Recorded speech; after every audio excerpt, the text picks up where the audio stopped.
Hello, everyone, and welcome to the first of the Mermaids pop-up sessions here on YouTube.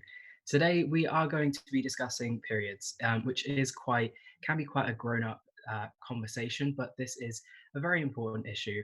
And I am luckily joined by two incredible people today. We have Kenny Ethan Jones, who is a model and an activist for positive representation of trans men, and was actually the first trans man to lead a campaign for periods. So, Kenny, would you like to introduce a bit about yourself and your pronouns and what you do?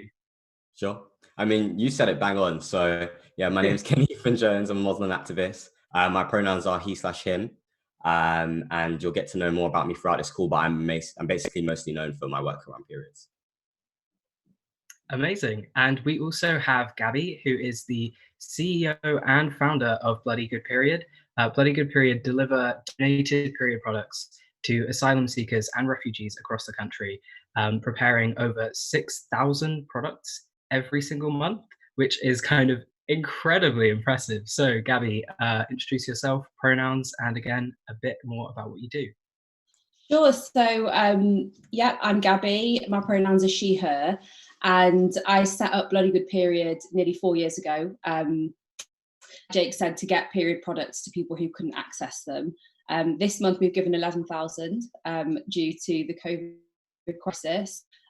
We are actively a trans inclusive organisation, and we very much talk about, which I think we'll probably mention later, that periods are not just to one gender, and so we very much talk about that and celebrate that in our work.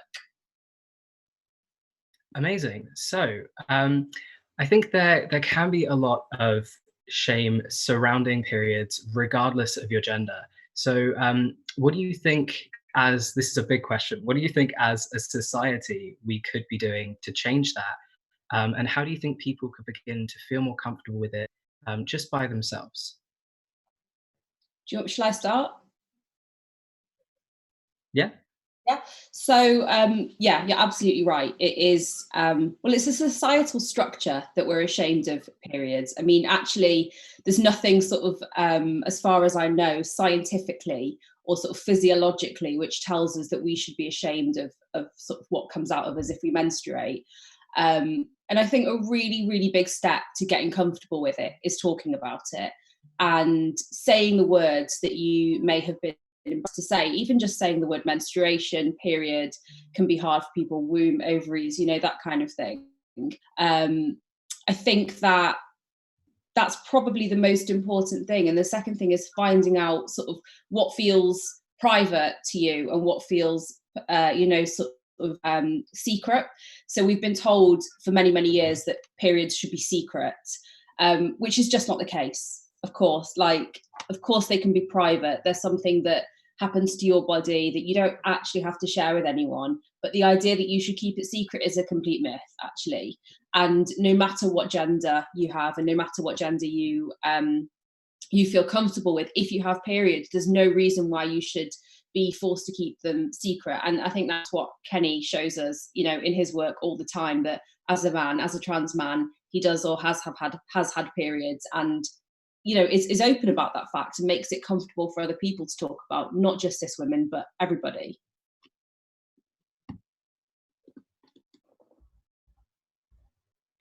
So, Kenny, do you have anything to add about, I guess, how you can become more comfortable with that?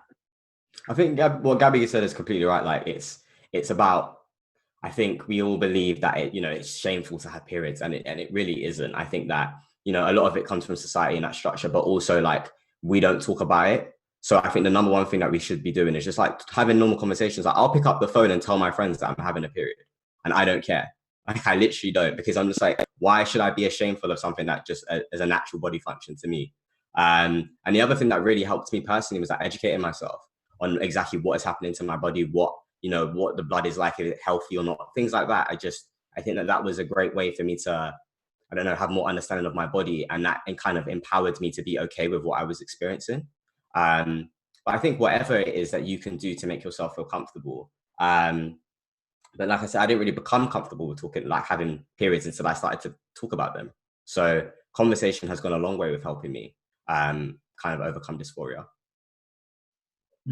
So I remember when when I first came out as trans, I couldn't even think the word period without it being so immensely uncomfortable to me. And now I'm quite lucky. It's only been really recently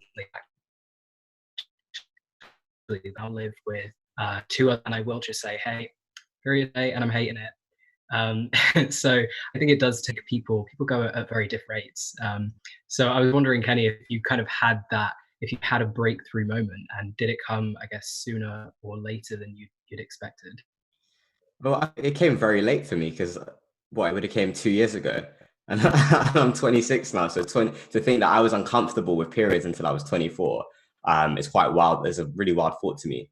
Um, but I don't think it was particularly like a breakthrough moment. I think it was just like as I got older, I always say to people, I feel like I've spent most of my adult life unlearning things as a child.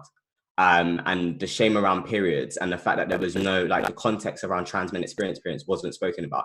Everything that I had seen said women experience periods. So automatically I felt excluded. Um, but I think now in this kind of day and age where we are seeing like phrases like people who bleed, I think it's a lot more easier to understand that it's not just aligned with one gender that experiences this. So I think it's a lot easier now to kind of be comfortable with experiencing periods. Whereas back when I had one, it was just like unheard of to be a man that was experiencing periods. And in fact, I don't think people even associated having periods with me because I was just seen as Kenny, as a boy, and that was it. It was, and yeah, that association between men having periods didn't exist then. Mm. So, Gabby, first of all, kudos to Bloody Good Period and all the work you do. I know it's absolutely fantastic. Um, so I had a little poke around your website actually, and it's not the first time that I've done this.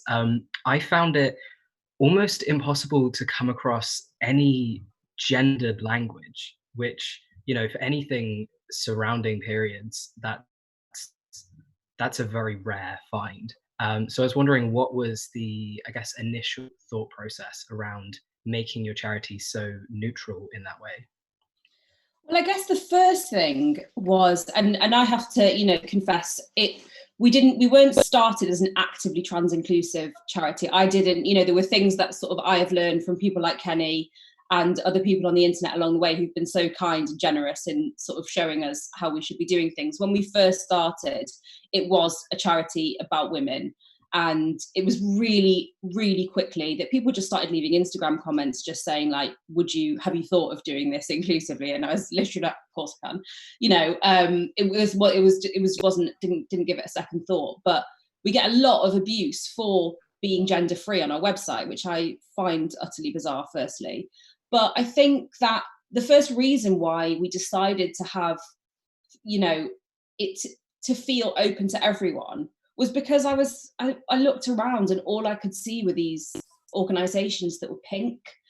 Nothing wrong with pink at all, but it just automatically aligns periods to the feminine and to women and to girls, which firstly, clearly it's not just a cis woman's experience. And secondly, why should something that is actually affecting everybody, because it affects people's family and friends as well, why should it be sort of feel inaccessible to them? It shouldn't just feel like a women's problem.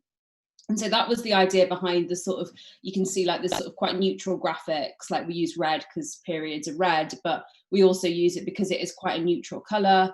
It's quite shouty, it's quite, it's quite bold. And it also, like you say, it doesn't assign to any gender.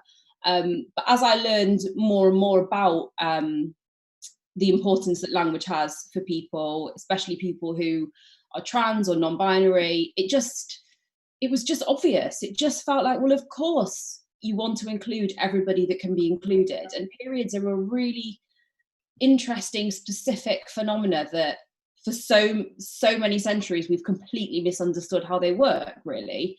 And I mean that in terms of actually just ourselves and our bodies, but also in terms of, yes, they can affect trans men. Yes, they can affect non-binary people. Yes, they can affect people who don't present as feminine or as a cis woman or, any of that. And I really, it's something that trans exclusive, I'm not going to call them feminists, people have a problem with. And I think that's really sad that that there's a real sort of, you know, clinging to that idea of periods are for women and women are for periods. You know, it's just not the case. So yeah, that was sort of all the thinking behind the way we do, and everything. You know, we don't put pictures of the people that we work with on our website either. I think, like I was talking about before, it's not a secret, so we're loud and proud about periods, but it is private. And actually, I don't feel like anybody who receives the products that we give should be made to feel that they have to present themselves as someone who receives donations, because there's added shame in that as well. And we'd never want to make anyone feel bad. So yeah, that's, I guess, all the sort of the impetus behind the way that we brand ourselves. And I think it works. I hope it makes people feel included, because that is the intention. Absolutely. I think a lot of organizations could be taking a leaf out of your book. But I wondered, so Kenny, you're already involved with Bloody Good Period. So I wondered how you kind of got in contact and what's the story behind that?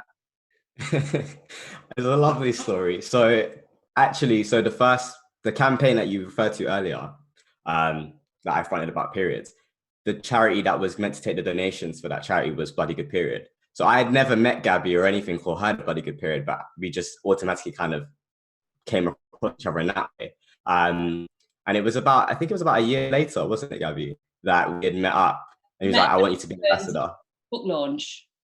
Yeah, exactly. And then we had a discussion, we went out, and Gabby said, I want you to be an ambassador. And I was like, of course, like, Gabby, I love you. Why would I not? Like, I love everything you stand for. I was quite nervous to ask. I wasn't sure. Yeah, sorry, carry on. No, it's okay.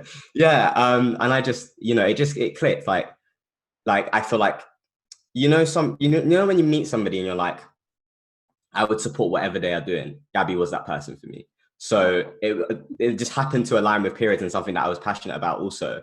And then from then on, like, I've just tried to give my input where I can. You know, I think it's quite difficult because I don't want to take away from cis women experiences as well. That's the one thing I don't want my activism to do. But, you know, I just try to help Gabby where I can, and we're working on a few things at the moment. So hopefully I can get some more like trans involvement as well. And we'll just see what happens moving forward. But it will definitely, like, Bloody Good Period and Gabby as a person will always be something I champion for, 100%. And vice versa, obviously. That's such a sweet story. Do you guys spend much time together, I guess, outside of this more worky context? Are you guys friends? We're definitely friends, yeah, but not enough. Like, whenever we see each other, I always like to say I get really overexcited. I always get really like, I love it. I mean, we mostly see each other at period events, but I think we need to hang out more. We talked about that before. We've had a couple of drinks before, and Kenny came to my birthday as a surprise, which was one of the best moments of my life. That's really sweet. I love that. So I guess when Bloody Good Period first started, and I guess through your journey, you mentioned that people can be kind of embarrassed to take donations, and people see that as something that they shouldn't talk about. But do you find people find this difficult because it's related to periods? I think so, yeah. And actually, I've really noticed a change in the way that they're accepted now. So when we first started, so we give products via drop-in centres, shelters, all sorts of organisations. We don't generally give to individuals, although now we do because we're unable to access people that way as much. But yeah, before the pandemic, we were giving to groups, and we make it really specific now that you have to have the products out. Everybody needs to see them. When we first started at the first drop-in centre, I was advised by some, well-meaning people to put them under the table so that, you could pass it out discreetly. And to me, that was just like, absolutely no way. There are so many reasons that just encourages shame, but it also means that people who don't necessarily feel comfortable asking for them, which is most people, are not going to get them.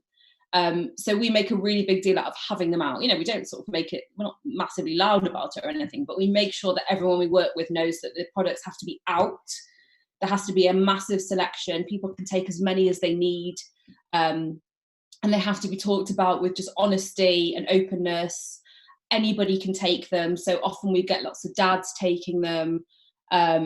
Just it should be something that's seen as essential as grabbing like a glass of water or, a sandwich off the table. And we've really seen, I was talking to my team this week about a lot, people like to take photos, like the drop-in centres like to take a photo with the big donation that we send them, like to say thank you, or to, sort of just show like their clients what they've got.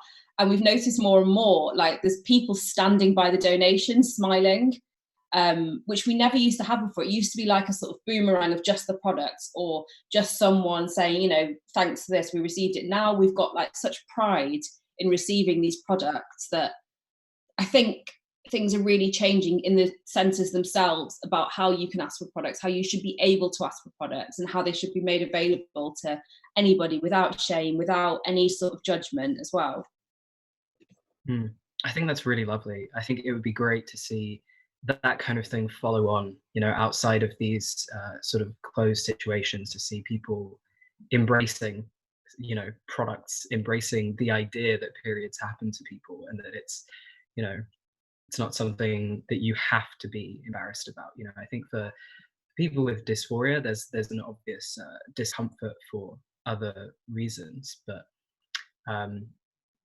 so I'm curious as well, because Gabby, you are cis, but I'm wondering for cis men and for other people who don't have periods, what can they be doing to look out for the people who do, and how can those people support better?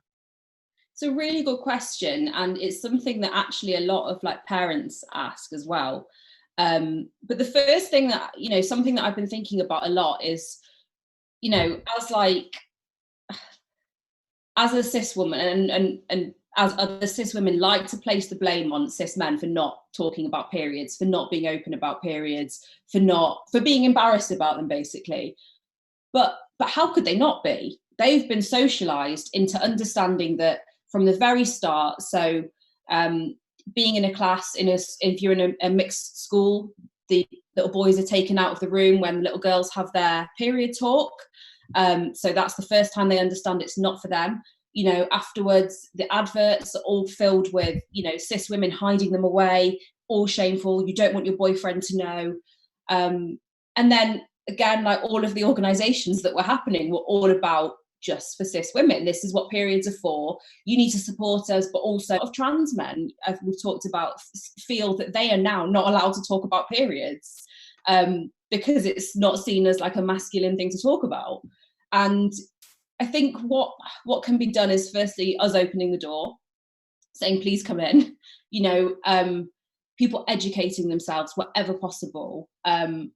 All kids need to be kept in the room at the time when periods are being learned about. It's absolutely essential. It really, really is. And also just breaking down that barrier of it being not for me. It's something that affects so many people. There are horrible illnesses and sort of conditions that can be affected by periods and by menstruation. And if you're a partner of someone who menstruates, or you're close to someone that menstruates, you need to be able to talk about this stuff. You need to know about this stuff. So there's great resources online, and a particularly good one actually is Natalie Burns' book Period, which is a book for all ages. I think Kenny's actually featured in it, but it's a great book for everybody, and it's really trans inclusive, and there's loads of illustrations of lots of non-binary people as well as girls and women. So I would say educate yourself, educate others, educate young people, and talk about the things that you didn't think you were supposed to talk about. I think that's the best way. I think whilst you were talking, actually, I sort of flashed back to secondary school with this very deep memory that I didn't even realize I had, that they used to make these little tins for you to put sanitary pads in, and it was meant to be like this way of secretly hiding the pads in your bag. But I remember feeling even more embarrassed to use one of those because people knew where they came from. And that was even when I was going to an all-girls school. I think I was more ashamed of periods going to an all-girls school as a teenager than I am now as a fairly masculine, non-binary person, which Yeah, was and I can amazing. sorry, carry on. No, you go. I can totally imagine why that would be, and I think actually Kenny's done some really good work you wrote about Always, who we don't generally support as an organisation, as a company, because they don't do great stuff. But one of the things that they have done is they have taken the the Venus, I think it's the Venus symbol, it's called, the female symbol, off of some of their pads, which just makes them again more gender neutral, doesn't align them so heavily with femininity, which I think is really important. And I remember those tins really, really well. Like, it's a real like balance that you have to try and find for young people. You are embarrassed about stuff when you're younger, and you have to sort of, I can totally understand that. And I don't know, I wonder whether there's a sort of creative intervention that any young people, I'm no longer young, unfortunately, would, be interested in working with us on, to talk about how to make period products more comfortable, especially young trans or non-binary people, to have them in their school bag, for example. I would be so interested to know that. I think there's so much more we can do. I think that perfectly leads on to my next question, which was going to be, what can people do to make sanitary products more accessible to trans people? What can the big brands do? And I think I'm especially interested, Kenny, to hear about your experience, because I know I always get that awkward little shuffle when I'm going down the aisle. I'm like, oh yeah, I'm buying this for my girlfriend. It's not for me, it's for my girlfriend. Every single time. I can hear you on that one. Let me tell you that, definitely. So yeah, I hated buying period products, like absolutely hated it. Like, I would shamefully, I would try to be like a smooth criminal, walk to the aisle, pick up the first thing that looked relevant, like it would work, throw it in a bag. But then I would walk around the shop to get other things as well, to even out what I was buying. And the joke was, obviously, the person that's selling it to me has no idea if it's for me or not. But the fact is, the internal shame that I know that it's for me was what stopped me from buying it. So I started to ask my mum and my sister to buy it for me, or I would just order it online. I stopped going to shops because it just gave me too much dysphoria. I was like, I can't deal with this. Everything's pink and purple and girly. It's just not for me. But I thought, as a society, the first thing that we should be doing really is, it just needs to be classified as a hygiene product. Like, that's just it, simple, up and down. I don't know why it's so like put in the female aisle, or even if it's like in two places. So you had it with, men's products and women's products possibly. But I don't like that idea because it doesn't make space for non-binary people. But I think it would be a step in the right direction. Also, like, as we know, like when you go into the toilets, now you get free period products in certain toilets, but they're only women's toilets. I think it just needs to be in all toilets. As a general standard. And also, like, I think, to touch on what you both were speaking about earlier, was it's this kind of this messaging that society puts out, in the same way that you segregate by boys or girls when you talk in school about periods, in the same way that you only see cis women on adverts, particularly white women also. You kind of already build this narrative of what that person should look like or be like to experience periods. So I think it's just about smashing that in general, and just like showing so much diverse and different like studies, like even cis women that are more masculine presented should be showcased a lot more, because I don't even see that. And that, is like, how has that not happened? But one of the things that I did, especially like navigating experiencing periods, obviously if you use the men's bathroom, you won't have the sanitary bins. So I started using disabled toilets when I was on my periods. Although that's not the best option, and I kind of felt bad for using a disabled toilet because essentially I shouldn't be in there. It was the only thing I could do, because otherwise I was walking around with a period pad full of blood in my pocket until I could find a bin, which would be a general bin, to put it in. So it's just like all of those little like nuanced things makes just like existing as a trans person so much harder.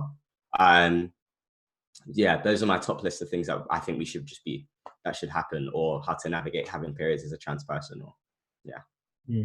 I definitely remember the difficulty of navigating public spaces as somebody that looks masculine. It's so difficult. I remember I used to just not go out for a while. I'd just call in sick to work as well, because people had no idea I was trans and I didn't want to out myself. But one method that I was told about, which saved my life, was getting like sandwich bags. It sounds weird, but getting sandwich bags and putting sandwich bags inside a bag, inside a bag, inside the bottom of your bag, and just having that until you can go home and feel comfortable dealing with it in your own way. I think it's important, especially for younger trans people who are dealing with kind of the height of their dysphoria. You just need to find a method to really push through that time and make sure that you're comfortable with what's going on with your own body and you're dealing with it in a way that makes you feel as positive as you possibly can. Because outside of gender, outside of society, when we just bring it back to ourselves, periods can be horrible. I don't know about any of you, but I had very intense pain. Talking like headaches, throwing up kind of pain. It's not fun, really, is it? No one thinks, oh great, I'm on my period, that's wonderful. Yeah, but I think as well, like the shame adds to that as well, because I mean, you shouldn't feel that bad on your period, and there should be, there are ways to deal with it, and there are ways that should be made available to you, without you having to sort of dredge the internet to find, the right kind of cure. We just don't talk about that stuff enough. We definitely don't talk about pain enough, which I think is really important to bring up, that, a little bit of a cramp is normal, but anything beyond that, you should be, seeing your doctor. You should be finding out the best way that you can possibly deal with it. Also, if you don't mind me saying as well, I think I've been told that a really great way to deal with your period as a non-feminine presenting person are the period pants, because a lot of the brands do them as boxers. So they feel much less feminine because they're boxers. You pull them on, you take them off, and you don't have any of the potential dysphoria associated with inserting a tampon, with having to look at the blood as well, which I think can really affect people. So if that's something that's accessible financially, I would definitely recommend trying out period pants as well. Especially, I think it's like Thinx and Wooker maybe do boxer type briefs and that kind of thing. That's amazing. I remember the first time I discovered that instead of having to double up on underwear, there was actually a brand that does boxers with a sort of bit of fabric in between that you can put the pad on. So instead of wearing like women's briefs and men's boxers out, you could just have one pair of underwear and feel like a normal person. That's great. Kenny, I could see you smiling there, so I feel like you might have had a similar experience. I'm just getting this real, like, these flashbacks of like, why did I not know this stuff earlier? Why did I not have access to these things? Like, I didn't have period pants. I only got my first pair, I don't know, maybe 3 months ago now. So I've used pads my entire life, never used tampons, just not for me. Never used cups, not for me. But I can relate so much to like the having 2 pairs of pants on and just being so sweaty and hot in summer. And like, it's just, I don't know, it's just a real realization that, I've come as a person, come a long way through the shame of just like even having to buy, underwear that would be suitable to have the periods and then buying masculine boxes to make up for it. Do I think would be nice? I don't know if it would happen, but there was, I think I read a piece on it. I'm not sure where I read it, so sorry that I can't give credits to the person who wrote it. But it was basically about periods and saying how can it be more inclusive to non-masculine presenting, more masculine presenting people. And it was this idea of basically like putting like comics on the packaging of periods. Was that on our website? Say that again. Was that on our website? Probably is. Somebody wrote something about having like dinosaurs. Yes. Yeah. I thought that was so good. Yeah, I was like, such a good idea. That's great, and like it makes periods fun. Like if I was having a period and seeing Superman, I would be like, "This is awesome," See, yeah. I once read something, I think it was probably on Tumblr or something, that we should make it like the penguin biscuits, where you fold open and there's a joke on the inside. That would cure me. Oh my God, we need that. That's brilliant. It would be. Look, we're even smiling now, just the idea of it. So imagine it actually being a thing. Like it would be, it's the smallest of details that make the biggest of difference to me. Um, so it's like, yeah, like we were saying, those little things could go such a long way. But I think that it's not something that's thought about because it's not seen as that big change that is visible to everybody. And I think a lot of brands want to gloat on those kind of bigger changes.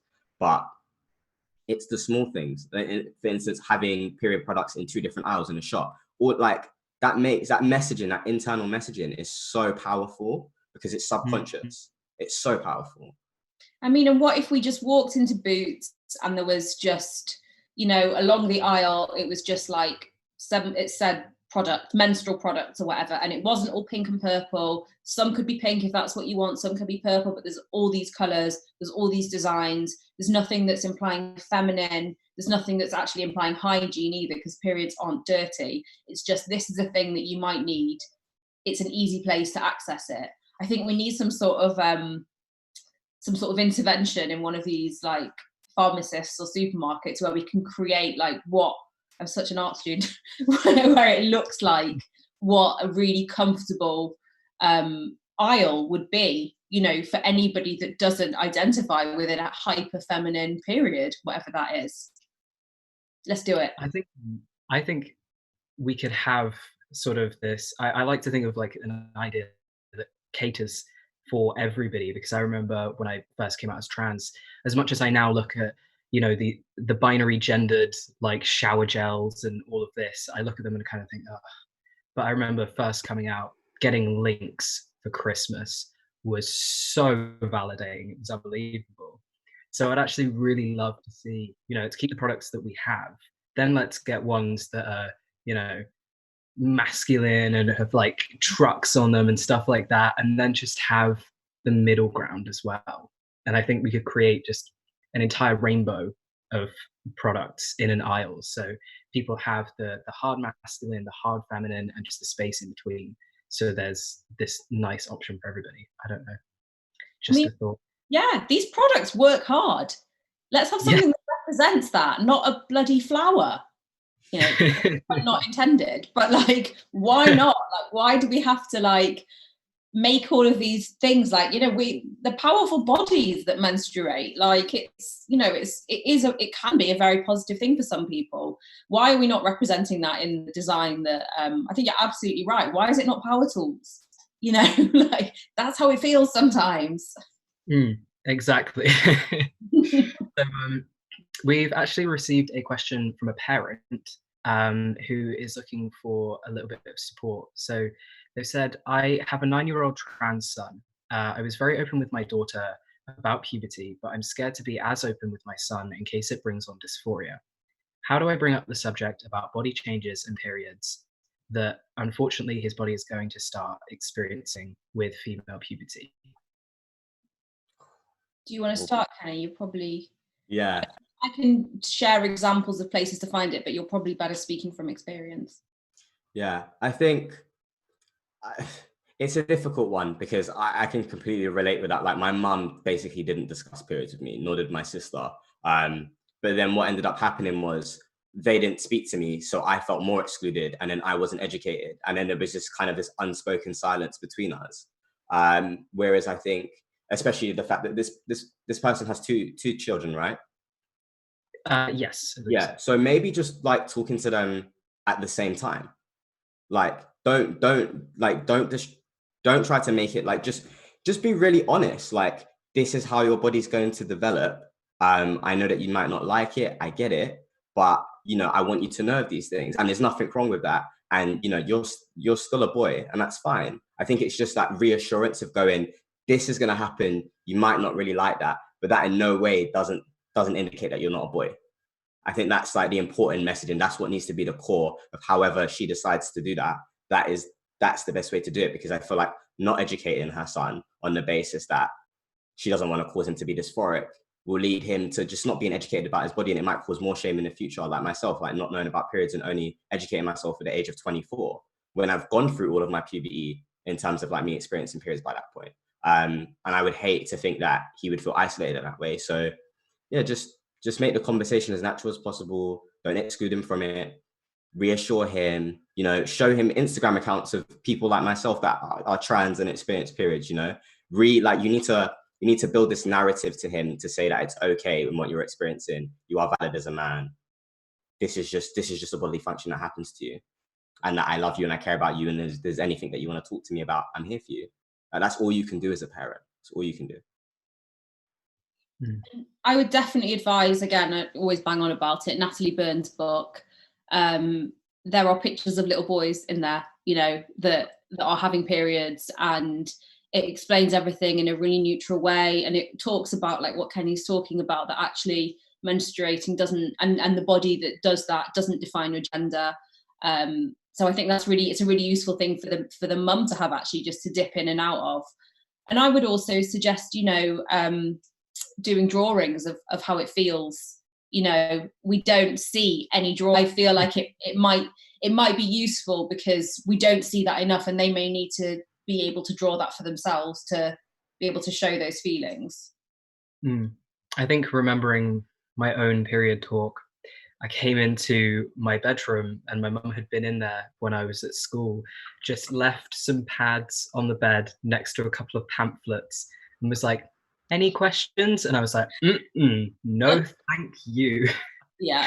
And then we just never discussed it ever again. And I think I wish that my mum had, you know, sat me down and been like, hey, here's the products, here's how you use them, we can experiment, see which ones work for you, and just done it in a way where we could have a laugh and feel like it was just any other conversation, rather than one of those very serious, we need to talk conversations. You know, hearing those words, do you want to go sit and draw something together? Do you want to spend some time and, you know, just have like a family bonding moment?